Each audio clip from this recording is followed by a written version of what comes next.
Praise the lord. పరిశుద్ధ దేవుడు యేసుక్రీస్తు ప్రశస్త నామములో మీ ಎಲ್ಲರಿಗೂ నా హృదయపూర్వకమైన శుభాలు, వందనాలు తెలియజేస్తూ ఉన్నాను. దేవుని ఉచితమైన కృప, అనుగ్రహ, మహదైశ్వర్యమును బట్టి ఈ ప్రత్యేకమైన సమయంలో మరొక పర్యాయము దేవుని వాక్యాన్ని మీతో పంచుకోవడానికి ప్రభువు నాకు ఇస్తూ ఉన్నటువంటి సమయాన్ని బట్టి ప్రభువును మహిమపరుస్తూ ఉన్నాను. దేవుని బిడ్డలారా, ఈ సమయంలో మనము కొద్ది నిమిషాలు దేవునితో సహవాసం చేద్దాం. ప్రభు యొక్క సన్నిధిని అనుభవిద్దాం. ఎక్కడ ఇద్దరు ముగ్గురు నా నామమున ఏకీభవిస్తారో వారి మధ్యలో నేను ఉంటానని సెలవిచ్చినటువంటి దేవుణ్ణి ఆత్మతో సత్యముతో ఆరాధించుట ద్వారా కలిగే శుభాలు, ఆశీర్వాదాలు మనం సంపాదించుకుందాం. ఈ ప్రార్థనా సమయానికి మిమ్మల్ని అందరినీ ప్రేమపూర్వకంగా ఆహ్వానిస్తూ ఉన్నాను. మీతో నేను గడిపేటువంటి సమయం కొద్ది నిమిషాలే అయినప్పటికీ కూడా నేను ఎంతో ప్రార్థనాపూర్వకంగా మీ ముందుకు వస్తూ ఉన్నాను. ఎంతో చక్కగా దేవాలయాల్లో మనం సంఘాలుగా కూడుకుని ఏక మనస్సుతో, ఏకాత్మతో ప్రభువుని ఆరాధన చేయడానికి ఆయా ప్రాంతాల నుంచి మీరందరూ దేవుని మందిరానికి వచ్చి భక్తి విశ్వాసాలతో ప్రభువుని ఆరాధించిన సమయాలను నేను జ్ఞాపకం చేసుకుంటూ ఉన్నాను. ఈ కరోనా వైరస్ యొక్క ఉధృతిని బట్టి మనం సంఘాలుగా కూడుకునేటువంటి అవకాశాన్ని కలిగి ఉండలేము. గనుక ఈ చక్కటి అవకాశము ఈ మీడియా ద్వారా మనం ప్రభువును ఆరాధన చేస్తూ మీ కొరకు ఎంతో భారం కలిగి ప్రార్థిస్తున్నటువంటి సేవకులమైన మా ద్వారా ప్రభువు మీకు అందించాలనుకున్నటువంటి సందేశాన్ని, వర్తమానాన్ని మీరు వింటూ విశ్వాసంలో, ప్రార్థనలో మీరు చక్కగా సమర్పణతో కొనసాగుతూ ప్రభువు రాక వచ్చు పర్యంతము కుడి ఎడమలకు తొట్టిల్లకుండా ప్రభువులో వేల్లోనే ఉండాలని నేను ఎంతో ప్రార్థనాపూర్వకంగా మీ ముందుకు వస్తూ ఉన్నాను. కనుక మీరందరూ చక్కగా కూర్చొని ప్రార్థించేటప్పుడు మోకరించడానికి, వాక్యం చదివేటప్పుడు బైబిల్ గ్రంథం తెరిచి లేఖనాలను మీ కనులారా చూడడానికి, మీరు పరిస్థితులను అనుకూలపరుచుకొని సిద్ధపడి కార్యక్రమంలో మీరు నాతో కలిసి ప్రభువును ఆరాధించాలని మిమ్మల్ని ఆహ్వానిస్తూ ఉన్నాను. ప్రార్థన చేసుకుందాం. ప్రార్థనతో కార్యక్రమాన్ని ప్రారంభించుకుందాం.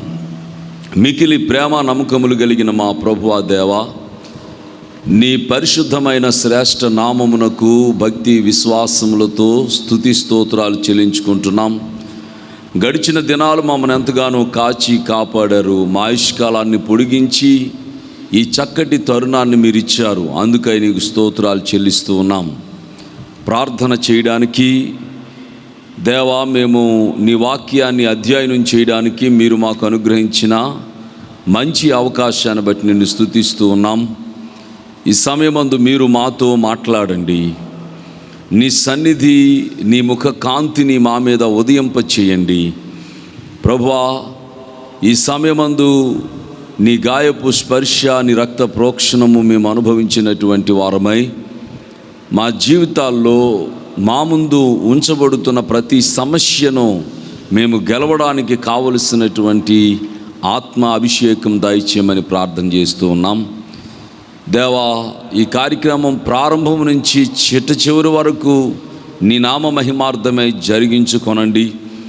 ప్రభువా, మేము నీతో గడుపుతున్నటువంటి ఈ సమయము ద్వారా మా కుటుంబాల్లో, మా యొక్క దేశంలో గొప్ప కార్యాలు మీరు జరిగించాలని నిన్ను బ్రతిమలాడుతూ ఉన్నాం.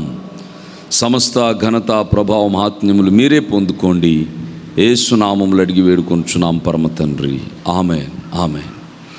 కార్యక్రమంలో ఒక ప్రత్యేకమైనటువంటి పాట పాడుకొని ప్రభునామాన్ని మహిమపరుద్దాము. ఈ ఆరాధన గీతం మీకు తెలిసిన వారు నాతో కలిసి పాడి ప్రభు నామాన్ని మహింపరచవలసిందిగా ప్రభు నామ పేరట మనవి చేస్తూ ఉన్నాను.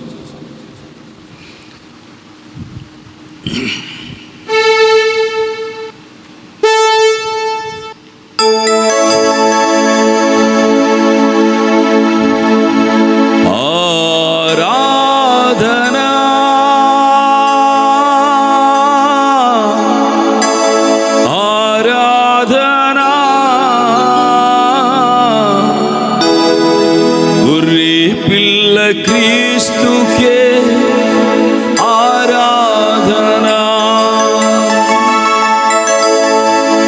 ఆరాధనా, ఆరాధనా. ప్రియుడేసు క్రీస్తుకే ఆరాధనా.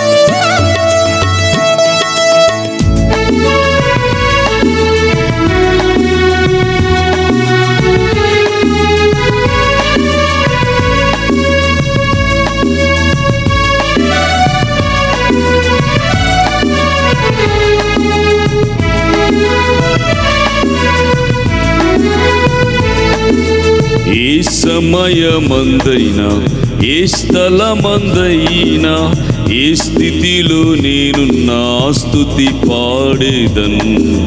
ఏ సమయమందైనా, ఏ స్థలమందైనా, ఏ స్థితిలో నేను నా స్తుతి పాడేదన్. ఆరాధనా, ఆరాధనా, నా ప్రియుడేసు క్రీస్తుకే ఆరాధనా, ఆరాధనా, ఆరాధనా. గొర్రె పిల్ల క్రీస్తుకే ఆరాధనా, ఆరాధనా, ఆరాధనా. నా ప్రియుడేసు క్రీస్తుకే ఆరాధనా, ఆరాధనా, ఆరాధనా. గొర్రె పిల్ల క్రీస్తుకే ఆరాధనా.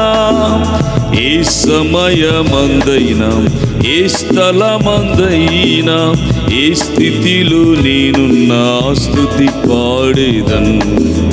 ఏ సమయమందైనా, ఏ స్థలమందైనా, ఏ స్థితిలో నేను నా స్తుతి పాడేదన్.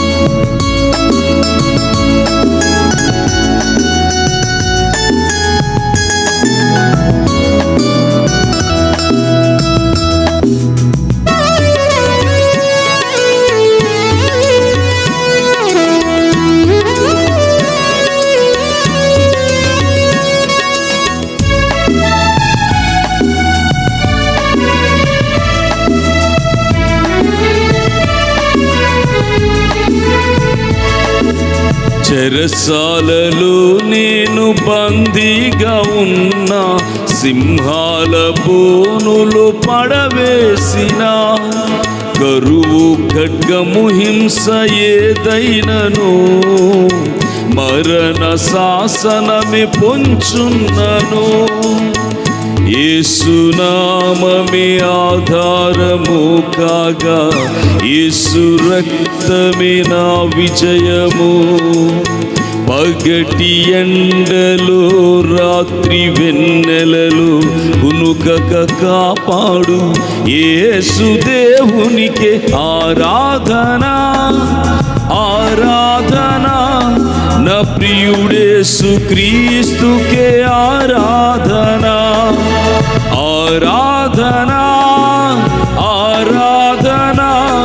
గొర్రె పిల్ల క్రీస్తుకే ఆరాధనా, ఆరాధనా, ఆరాధనా, నా ప్రియుడేసు క్రీస్తుకే ఆరాధనా, ఆరాధనా, ఆరాధనా, గొర్రె పిల్ల క్రీస్తుకే ఆరాధనా.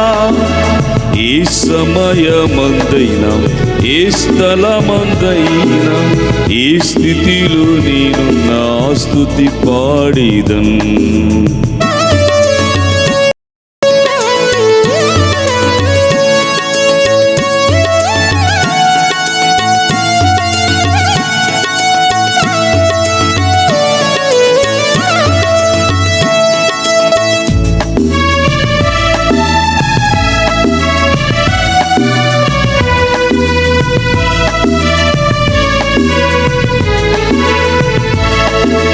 నా జీవనాధారం శ్రీ యేసుడే, నా స్తుతికి పాత్రుడు ప్రభు క్రీస్తుడే.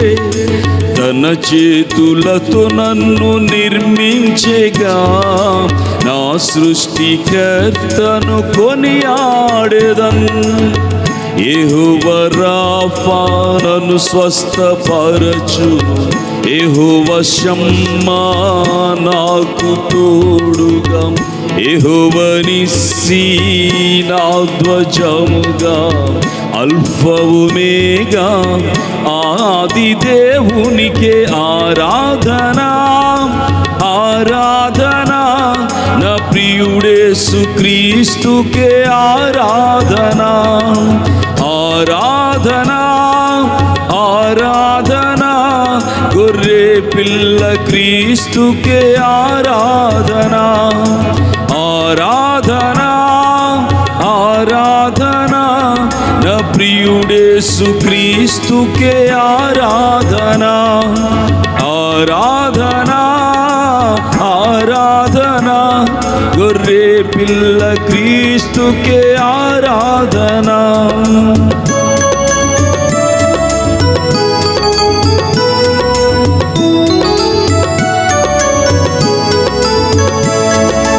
ఏ సమయమందైనా, ఏ స్థలమందైనా, ఏ స్థితిలో నేను నా స్తుతి పాడేదన్. ఏ సమయమందైనా, ఏ స్థలమందైనా, ఏ స్థితిలో నేను నా స్తుతి పాడేదన్. ఆరాధనా, ఆరాధనా, నా ప్రియుడేసు క్రీస్తుకే ఆరాధనా, ఆరాధనా, ఆరాధనా, గొర్రె పిల్ల క్రీస్తుకే ఆరాధనా, ఆరాధనా,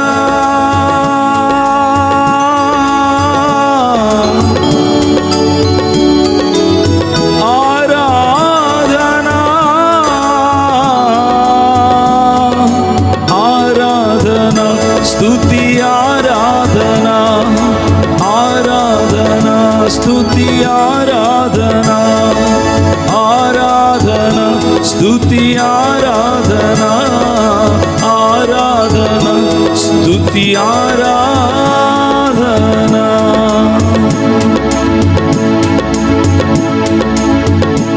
ప్రైజ్ ద లార్డ్, హల్లెలూయా. నాతో కలిసి మీరందరూ ప్రభు నామాన్ని మహింపరిచారని నేను నమ్ముతా ఉన్నాను. దేవుని వాక్యాన్ని చదువుకుని కొద్ది నిమిషాలు ధ్యానం చేద్దాం. పరిశుద్ధ గ్రంథములో నుండి నేటి అధ్యయనం కొరకు కీర్తనల గ్రంథము 12వ అధ్యాయము చదువుకుందాం. బైబిల్ గ్రంథాలు ఉన్నవారు దేవుని వాక్యం మీద మనసుంచి దేవుని వాక్యాన్ని ధ్యానించడం ద్వారా కలిగే ఆశీర్వాదాలు మీరు పొందుకోవాలని ప్రేమపూర్వకంగా మనవి చేస్తూ ఉన్నాను. కీర్తనల గ్రంథము 12వ అధ్యాయము. యెహోవా నన్ను రక్షింపుము, భక్తి గలవారు లేకపోయిరి, విశ్వాసులు నరులలో నుండకుండా గతించిపోయిరి. అందరూ ఒకరితో ఒకరు అబద్ధములాడుదురు, మోసకరమైన మనస్సు గలవారై ఇచ్చకములాడు పెదవులతో పలుకుదురు. యెహోవా ఇచ్చకములాడు పెదవులన్నిటినీ, బింకములాడు నాలుకలన్నిటినీ కోసివేయును. మా నాలుకల చేత మేము సాధించదము, మా పెదవులు మావి, మాకు ప్రభువు ఎవడని వారు అనుకొందురు. బాధపడు వారికి చేయబడిన బలాత్కారమును బట్టి, దరిద్రుల నిట్టూర్పులను బట్టి నేను ఇప్పుడే లేచెదను.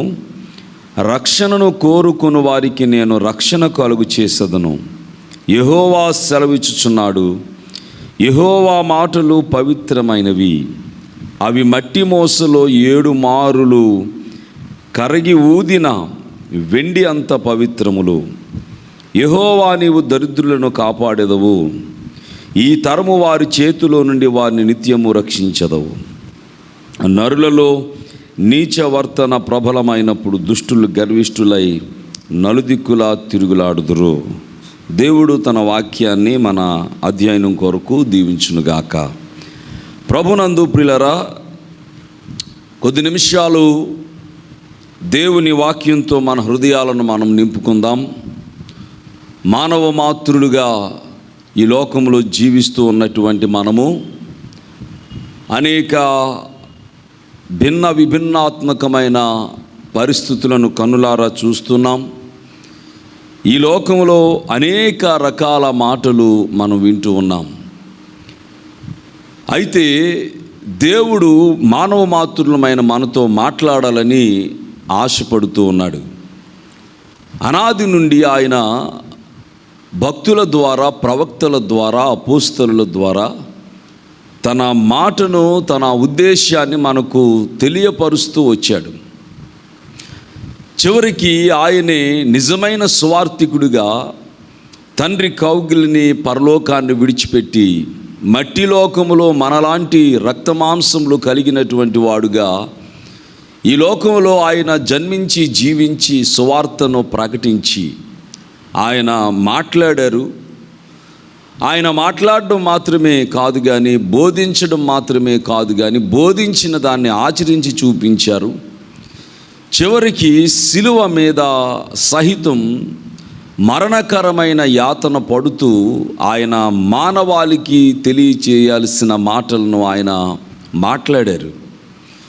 ఆయన మరణించి పునరుద్ధానుడై తిరిగి లేచి 40 రోజుల వరకు ఆయన తన శిష్యులైనటువంటి వారికి కనపడుతూ, తనను అగపరుచుకుంటూ, అనేకమైన రుజువులను ఆయన చూపుతూ ఆయన మాట్లాడారు. పరలోకానికి ఆయన వెళ్ళిపోతూ సహితం ఆయనతో ఉన్నటువంటి ఆయన శిష్యులైన వారితో ఆయన అరమరికలు లేకుండా తేటగా, స్పష్టంగా ఆయన మాట్లాడారు. ఆయన మాటలు వినిన వారు ఎవరైనా చెప్పగలిగింది ఏంటి అని అంటే, ఆయన మాటల్లో సమృద్ధి అయిన ఆశీర్వాదం ఉంది అని. ఆయన మాట ద్వారా అద్భుతాలు జరుగుతాయి, ఆశ్చర్యమైన కార్యాలు జరుగుతాయి అని విశ్వసించినటువంటి వారై ఆయన ఏం మాట్లాడారో ఆ మాటలను హృదయాల్లో నింపుకొని వాటిని స్వార్థలుగా గ్రంథస్థం చేసి ఆ మాటలను ప్రకటించారు. ఆ మాటలు ముద్రించబడినటువంటి పరిశుద్ధ గ్రంథమే ప్రపంచ ప్రజల చేత బైబిల్ అని పిలువబడుతుంది. బైబిల్ అనే పదము బిబ్లాస్ అనే మూల పదం నుంచి వచ్చింది. బిబ్లాస్ అంటే గ్రంథము అని అర్థము. ముద్రణ యంత్రం కనిపెట్టబడిన తర్వాత మొట్టమొదట ముద్రించబడిన గ్రంథము.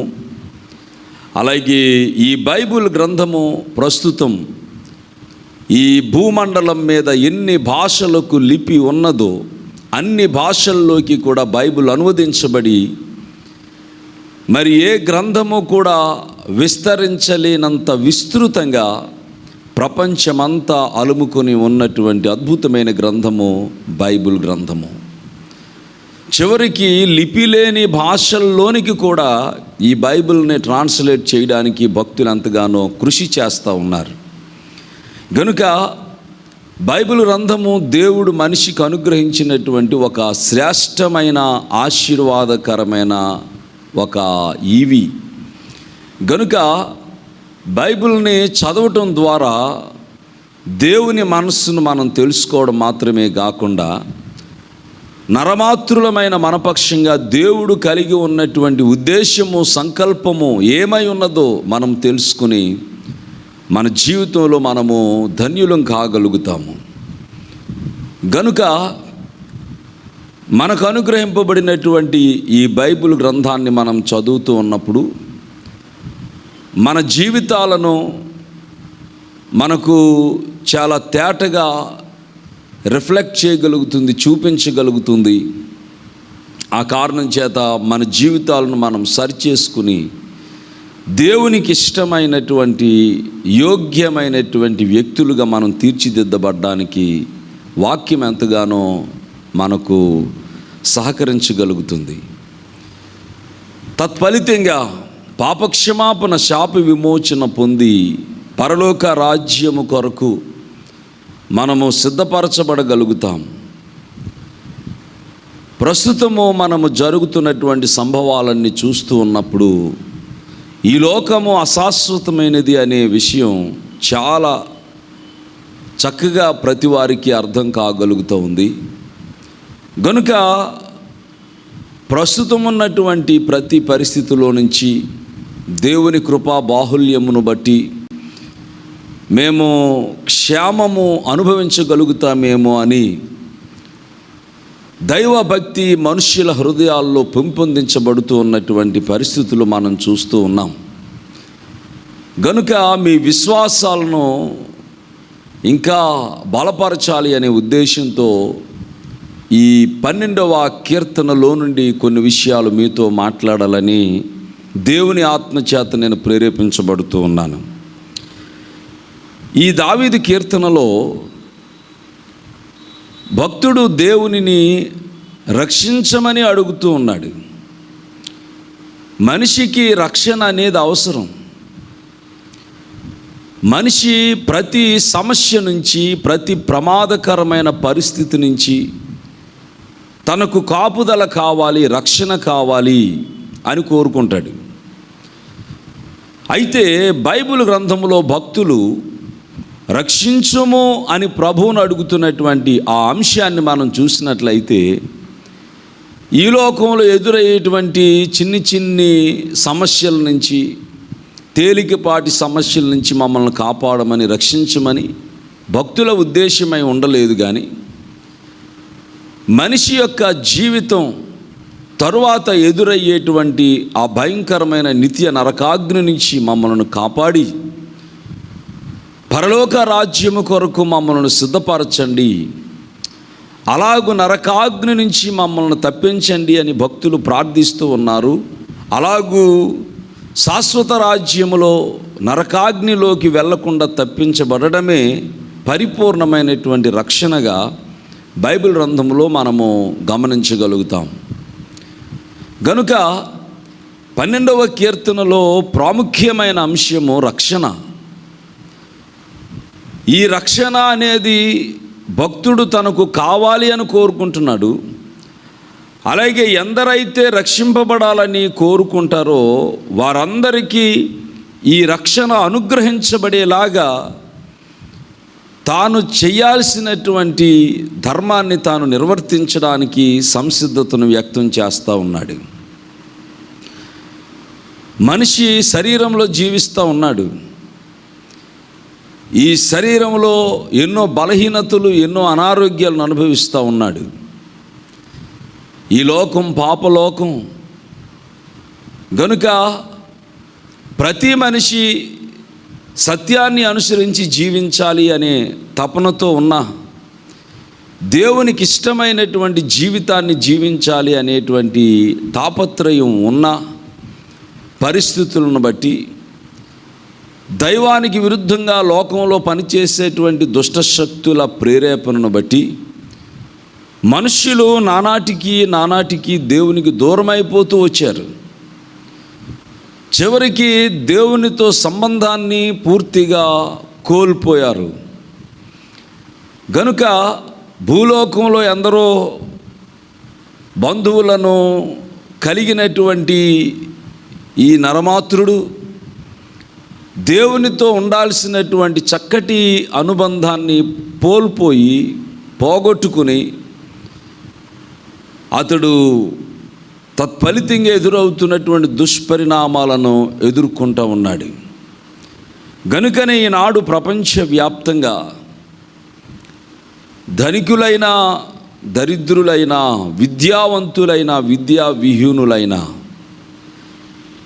వారు ఏ స్థితిలో ఉన్నవారైనా చాలా శ్రమను, శోధనను అనుభవిస్తూ మనసులో నెమ్మది లేక, కుదురుబాటు లేక మనుషులు తమ జీవితాలను గడుపుతూ ఉన్నారు.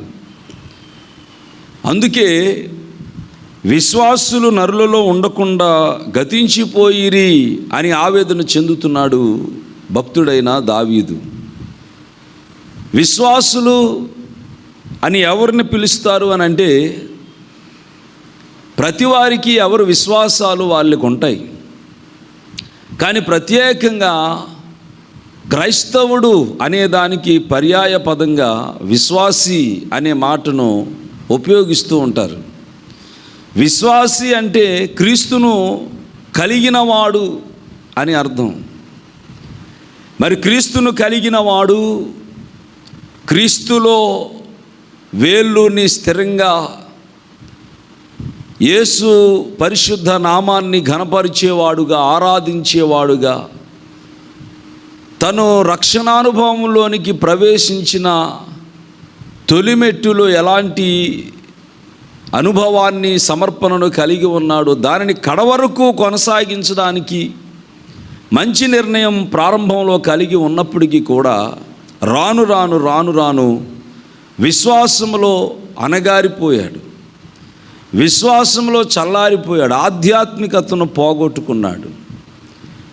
గనుక యేసుక్రీస్తు శిలువ మరణము ద్వారా పాపక్షమాపణ పొందిన ఒక విశ్వాసి దేవలోకంలో అత్యున్నతమైన సింహాసనం మీద ఉన్న దేవుణ్ణి తండ్రి అని, స్నేహితుడా అని, ప్రియుడా అని పిలిచి ప్రార్థించిన దేవునితో అంతటి చనువు కలిగినటువంటి అనుభవం ఉన్న విశ్వాసి కూడా మరలా లోకాశల్లో పడి దేవుణ్ణి దూరం చేసుకుని దేవునితో సంబంధం లేకుండానే జీవితాన్ని గడుపుతూ ఉన్నాడు.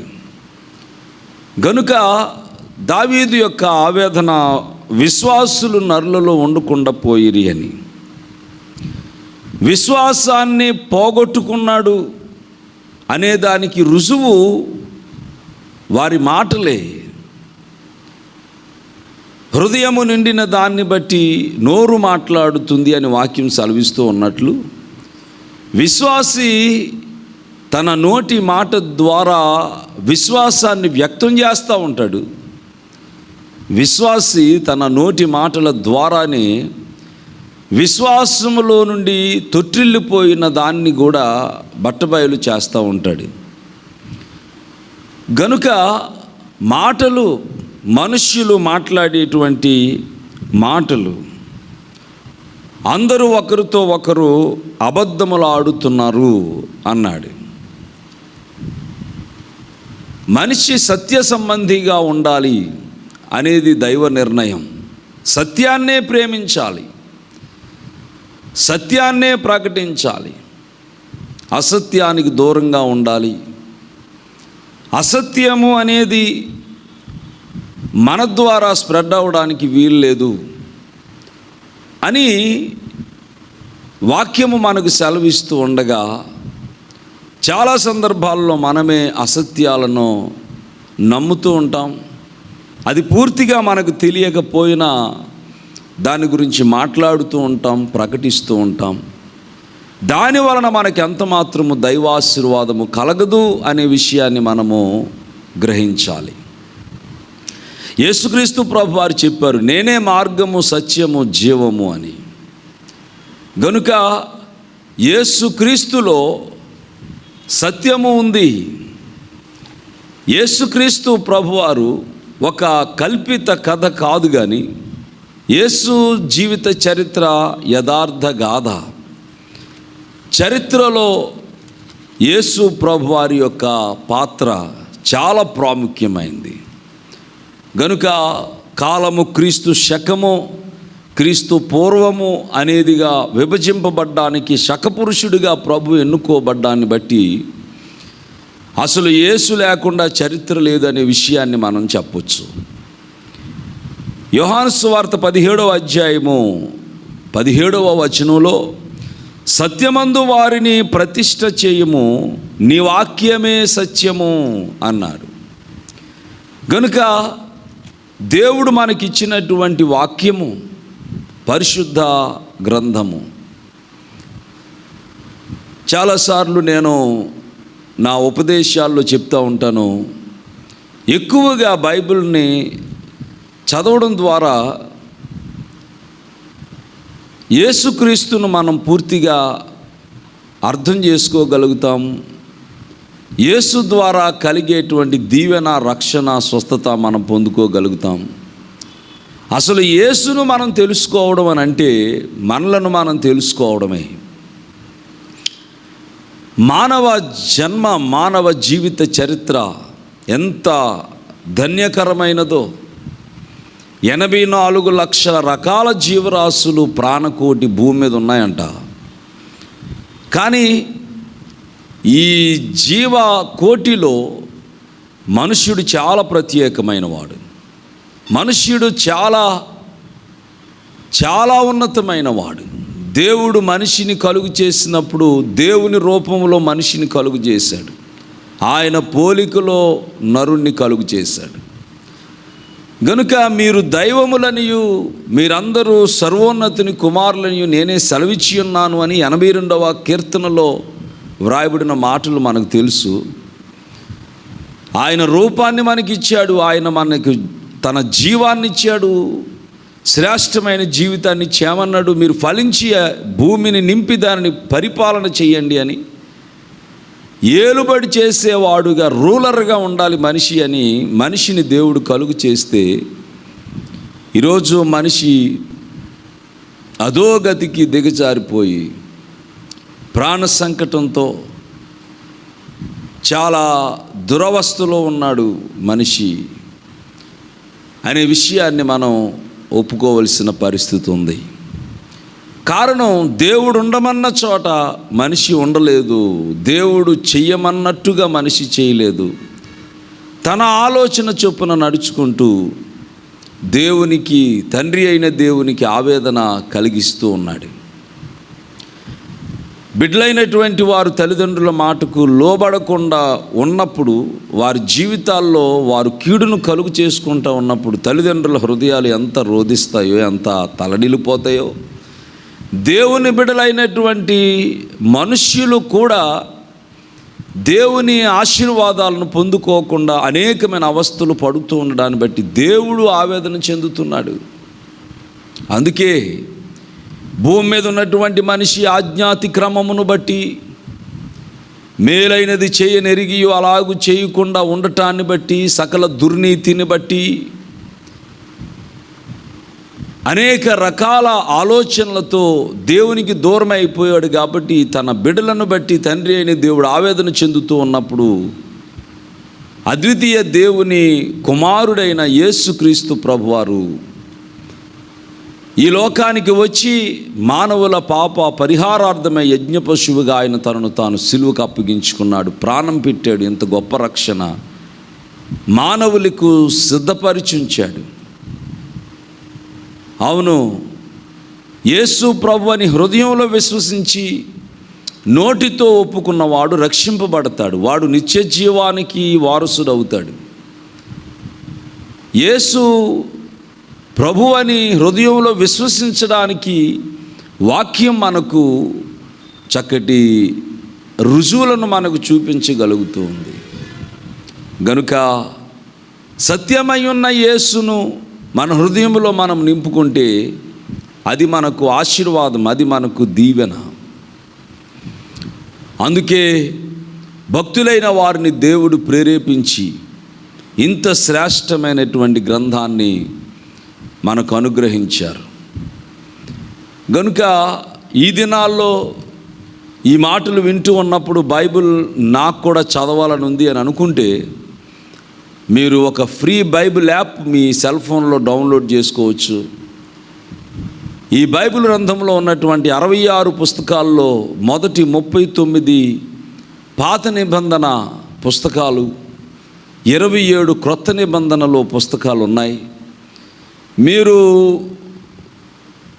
బైబిల్ని నూతనంగా పరిచయం చేయబడుతున్న వారైతే క్రొత్త నిబంధన చదవండి, 4 సువార్తలు చదవండి, యేసు జీవితాన్ని మీరు తెలుసుకోండి. ఆ తరువాత మీరు మిగిలినటువంటి టెక్స్ట్ అంతా పూర్తిగా చదవడం ద్వారా చక్కటి ఆశీర్వాదాన్ని మీరు పొందుకోగలుగుతారు. గనుక బైబిల్ గ్రంథము దేవుడు మనకు అనుగ్రహించినటువంటి ఒక అద్భుతమైనటువంటి వరము, ఆశీర్వాదము. ఈ బైబిల్ గ్రంథములో కీర్తనల గ్రంథము, కీర్తనల గ్రంథములో ఉన్నటువంటి 150 కీర్తనలు. అనేక మంది కీర్తనాకారులు, దావీదు, సొలొమోను, మోషే, కోరహు కుమారులు, ఆసాపు, హేమాను, ఈతాను, అలాగే ఎందరో రాసినటువంటి కీర్తనలు ఈ 150 కీర్తనల్లో ఉన్నాయి.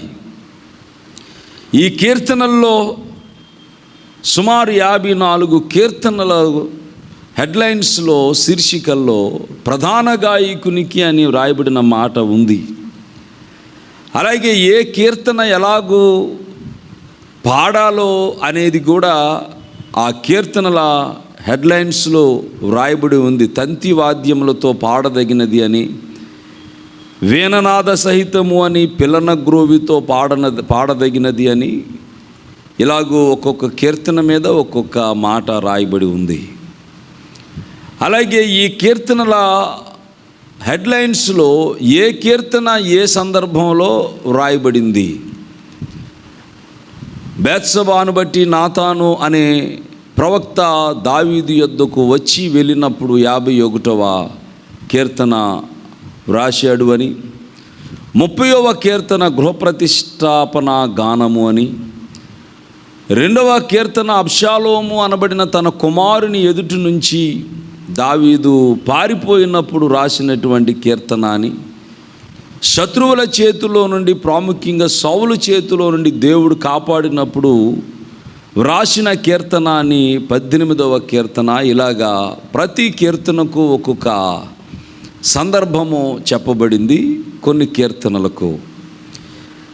అలాగే ఏ కీర్తన ఏ రాగంలో పాడాలి అనేది కూడా ఇది హెబ్రూ మూల గ్రంథము నుంచి ట్రాన్స్లేట్ చేయబడింది కాబట్టి ఆ హెబ్రూ భాషలో ఉన్నటువంటి రాగాలు, గిత్తీత్ రాగము, యెదూతూను రాగము, అయ్యాలెత్ సహరు అనేటువంటి రాగము, అలామోతు రాగము, ఇలాగా ఏ రాగాల్లో ఏది పాడాలో అనే విషయాలు కూడా కీర్తనల్లో ఉన్నాయి. అయితే 6వ కీర్తన 12వ కీర్తనల్లో మనం ఈరోజు అధ్యయనం చేస్తున్నటువంటి కీర్తన 12వ కీర్తన కనుక 6వ కీర్తన 12వ కీర్తనల హెడ్లైన్స్లో ఏముందంటే అష్టమ శృతి మీద పాడదగినది అని. నిజంగా ఒక్కొక్కరి మాటకు ఒక్కొక్క శృతి ఉండగలుగుతుంది. ఒక్కొక్క పాట ఎవరి యొక్క వాయిస్లో ఉండేటువంటి ఆ శృతిని బట్టి వారు పాట పాడగలుగుతూ ఉంటారు. ఈ 150 కీర్తనల్లో 2 కీర్తనల మీద 6వ కీర్తన అలాగే ఈ 12వ కీర్తన 2 దావీదు రచించినవే. ఈ 2 కీర్తనల మీద కూడా అష్టమ శృతిలో పాడదగినది అని వ్రాయబడి ఉంది. అంటే ఈ కీర్తనలను పాడేటప్పుడు పిల్లరా అక్కడ వినేటువంటి వారు ఎవరైతే ఉన్నారో వారెవ్వరూ చేరుకోలేనంత ఉన్నతమైన శృతిలో ఈ కీర్తన పాడాల్సి ఉంది అని. అంటే ఇది ప్రకటించవలసినటువంటి ఒక అంశమై ఉన్నది అనేటువంటి విషయాన్ని నేను మీకు జ్ఞాపకం చేస్తూ ఉన్నాను.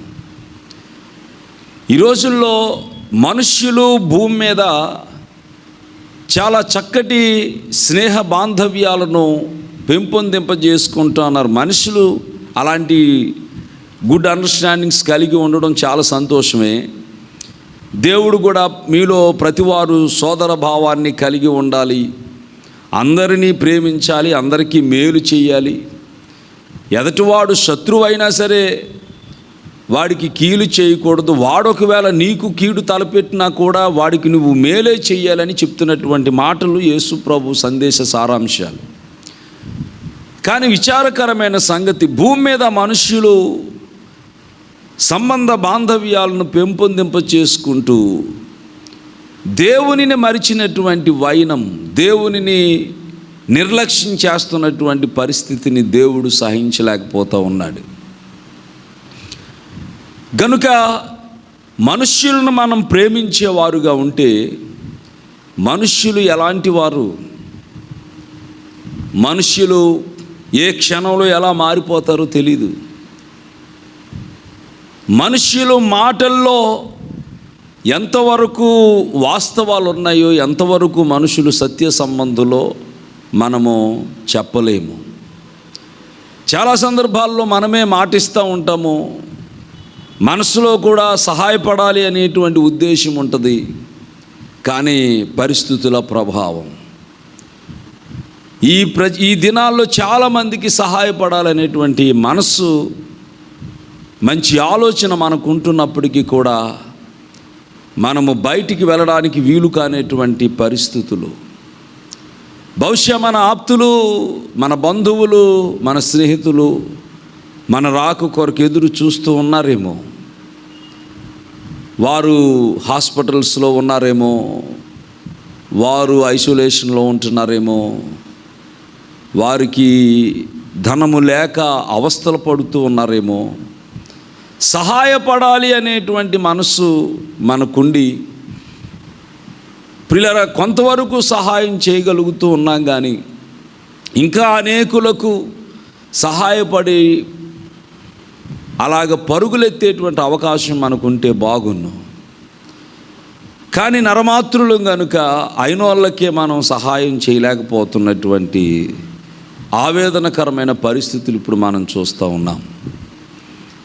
గనుక భూమి మీద ఒక మనిషి తోటి మనిషికి సహాయం చేయాలనేటువంటి ఆలోచన కలిగి ఉన్నాడు, కానీ దాన్ని క్రియాత్మకంగా చేయలేకపోతూ ఉన్నాడు.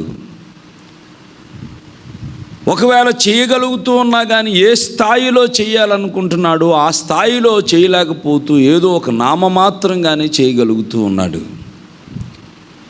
కానీ ఈ మనిషి ద్వారా తోటి మనిషికి కలుగుతున్నటువంటి కీడు, కలుగుతున్నటువంటి హాని ఏంటో పిల్లలు మనం ఆలోచన చేసుకుని సమాజానికి, భూమి మీద ఉన్న మానవాళికి మనం మేలు చేసేవారుగా ఉండాలి. అయితే భూమి మీద అబద్ధములాడేవారు, ఇచ్చకములాడేవారు ఉన్నారు అని 4వ వచనం అంటున్నాడు. వారు తమ నాలుకల చేత సాధిస్తాము అని వారుకున్నటువంటి వాగ్దాటితో, వాక్శక్తితో వారు దేవుణ్ణి నిర్లక్ష్యం చేస్తూ, మేము దేవుని మాట మేము ఎందుకు వినాలి, మాకు ప్రభువు ఎవడు, దేవుడెవరు అని దేవుణ్ణి సహితం ధిక్కరించేవాడుగా మనిషి దిగజారిపోయాడు, ధైర్యం చేస్తున్నాడు. గనుక మనుష్యుల మాటలు అలాంటివి. బహుశా చాలా సందర్భాల్లో మీరు నేను కూడా మనుషులు మాట్లాడేటువంటి మాటలను బట్టి ఆవేదన చెందుంటాం. చాలామంది ఇతరులను ఆవేదనకు గురి చేసేటువంటి మాటలు మాట్లాడుతూ ఉంటారు, ఇతరులను ఇబ్బంది పెట్టేటువంటి మాటలు మాట్లాడుతూ ఉంటారు. పిల్లరా, కొన్ని సందర్భాల్లో మాటలు గుణపాల్లాగా హృదయానికి గాయాన్ని చేసినటువంటి పరిస్థితులు కూడా మనకు తెలియనివి కాదు. రోమాపత్రిక 1:18 అయితే అసలు మనుషులకున్న మాటల శక్తి ఎలాంటిది అని అంటే, దుర్నీతి చేత సత్యమును అడ్డగించు మనుష్యుల యొక్క సమస్త బలహీనత మీద, దుర్నీతి మీదను దేవుని కోపము పరలోకము నుండి బయలుపరచబడుచున్నది అని. సత్యాన్ని అడ్డుకునేవారు, దుర్నీతి చేత సత్యాన్ని అడ్డుకునేటువంటి ప్రయత్నం చేసేటువంటి మనుష్యుల భక్తిహీనత. పిల్లల, దేవుడు సమస్తాన్ని చూస్తూ ఉన్నాడు. ఎవడు మేలు చేయాలనే మనస్సాక్షి కలిగి ఉన్నాడు, ఎవడు సమస్యలకు సృష్టికర్తగా ఉన్నాడు. సమాధానపరుచువారు ధన్యులు, వారు దేవుని కుమారులు అనబడుదురు అని ధన్యతల అధ్యాయం అని చెప్పబడిన మత్తయి సువార్త 5వ అధ్యాయంలో రాయబడింది. సమాధానపరచాలి. అప్పుడప్పుడు భార్యాభర్తల మధ్య సైతం చిన్న చిన్న భేదాభిప్రాయాలు వస్తూ ఉన్నప్పుడు ప్రతివారు చేయాల్సింది ఏంటంటే వారిని సమాధానపరచాలి. దేవుడు జతపరిచిన వారిని మనుష్యుడు వేరు చేయకూడదు అని దేవుని యొక్క లేఖనాలు సెలవిస్తూ ఉన్నాయి. కాబట్టి భార్యాభర్తలను సమాధానపరచాలి, కుటుంబాలను సమాధానపరచాలి. స్నేహితులు చిన్న చిన్న మిస్అండర్స్టాండింగ్స్తో దూరం అయిపోతున్నప్పుడు వారిని ఒక త్రాటి మీదకి నడిపించేటువంటి వాడుగా, మంచి మనస్సాక్షి కలిగిన వాడుగా మనిషి ఉండాలి. కానీ దుర్నీతి చేత సత్యాన్ని అడ్డగించే మనుష్యులు ఉన్నారు, దేవుని ఉగ్రత వారి మీదకి వస్తుంది అని రోమా భక్తుడు రాస్తూ ఉన్నాడు. కాబట్టి మనుష్యుల మాటలు ఇలా ఉన్నాయి.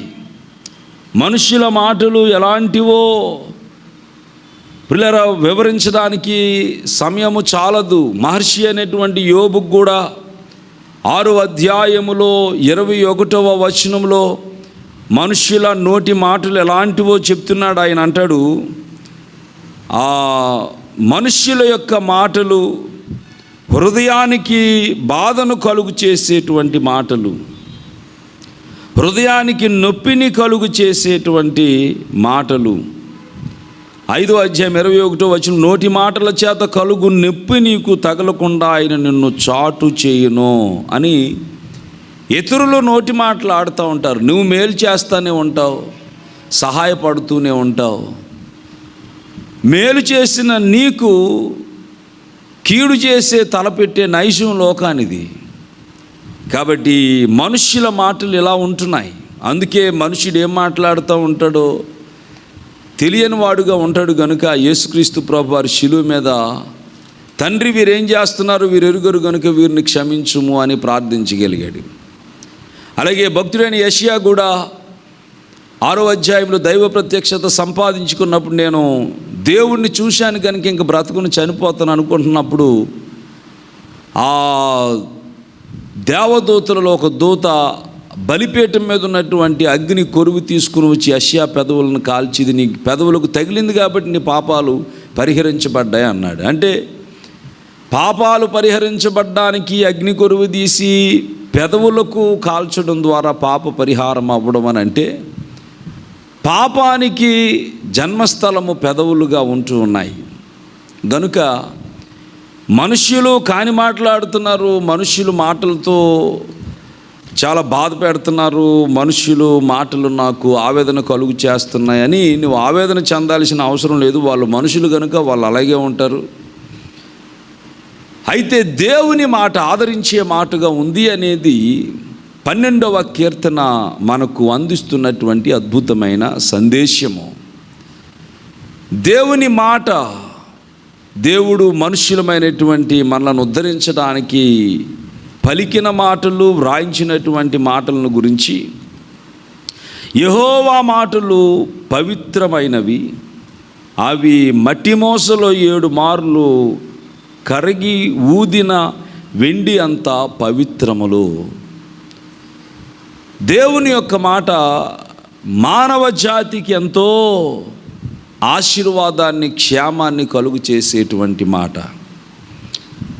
గాలి తుఫానులో పడవ ప్రయాణం చేస్తున్న సందర్భంలో వారు మునిగిపోయి చనిపోతామేమో అని కనవరపడుతున్నటువంటి దినాల్లో, ఆ సమయంలో వారు ప్రభువును శరణు వేడినప్పుడు ఆయన నిలవబడి ఒక్క మాట గద్దిస్తే గాలి తుఫాను మిక్కిలి సద్దనిగిపోయి నిమ్మలమైపోయిందంట. గాలి, సముద్రము ఈయనకు లోబడుతున్నాయి. నెట్టివాడు, ఆయన శిష్యులు చాలా ఆశ్చర్యపడ్డారు. యేసు నోటి మాటలో శక్తి ఉంది.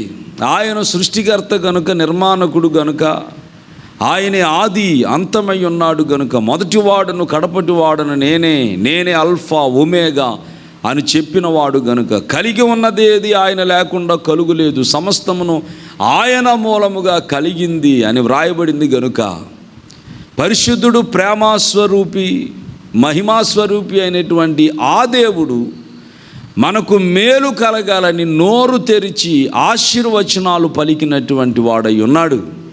వాగ్దానాలు చేసిన వాడై ఉన్నాడు. మాట ఇచ్చినవాడు మాట తప్పడానికి నరుడు కాదు. ఆయన తన వాగ్దానాన్ని నెరవేర్చగలిగిన వాడై ఉన్నాడు గనుక దేవుని బిడ్డలారా, ఆయన మాట ఎంత విలువైనదో, ఎంత ఆశీర్వాదకరమైనదో 18వ కీర్తనలో 30వ వచనంలో ఒక మాట రాయబడింది. యెహోవా యథార్థవంతుడు, యెహోవా వాక్కు నిర్మలము, తన శరణుజొచ్చు వారికందరికీ ఆయన కేడెము. యెహోవా వాక్కు నిర్మలము. దేవుని మాటలు ఎలాంటివో, దేవుని మాటలు ఎలాంటివో. సిలువలో ఆయనను హింసిస్తున్న వారిని గురించి ఆయన ఒక్క శాపవచనమైన మాట్లాడలేదు.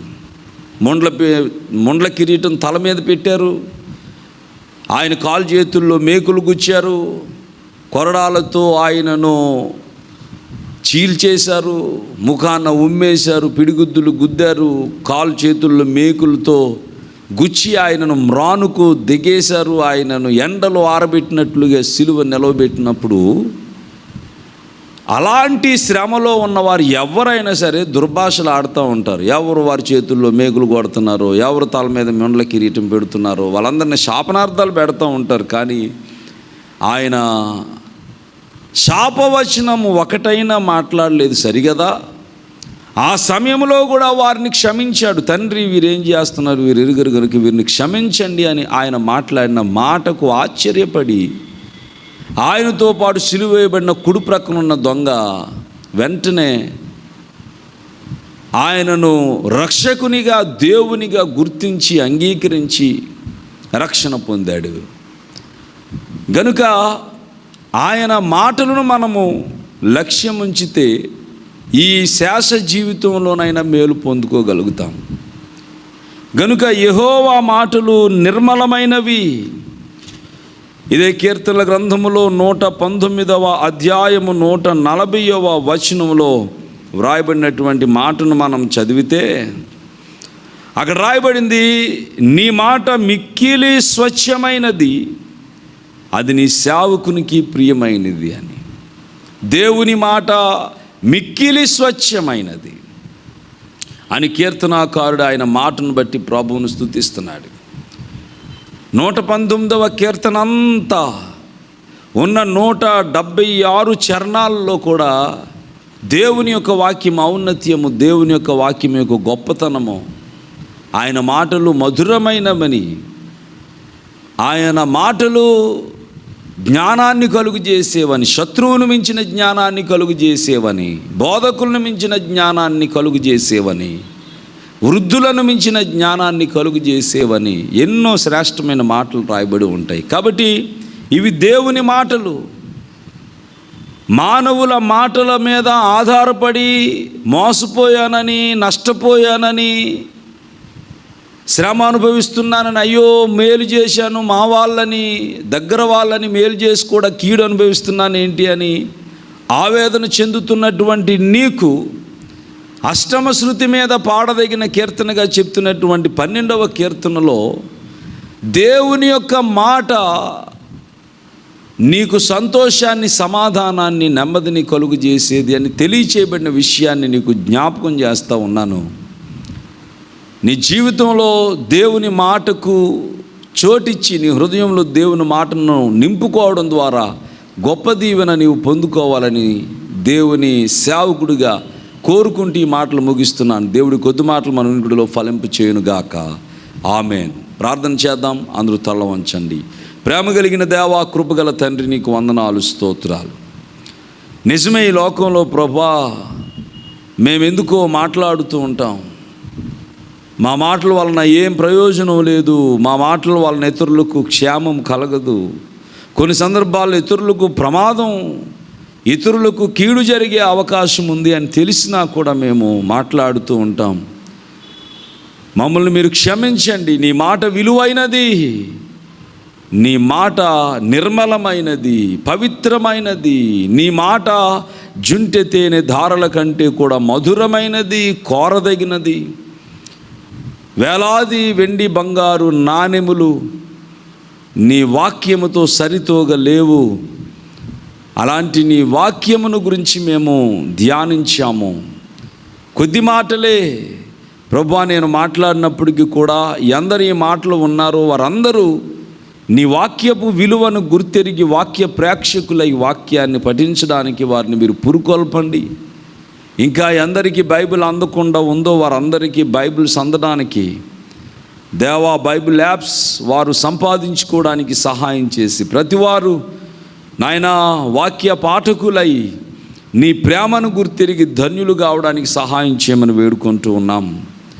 లోకంలో ఎంత కీడు, ఎంత హాని మనుషులు అనుభవిస్తూ ఉన్నారో, ఈ కీడు మీద, ఈ హాని మీద ప్రతి వారికి జయమును దయచేయండి.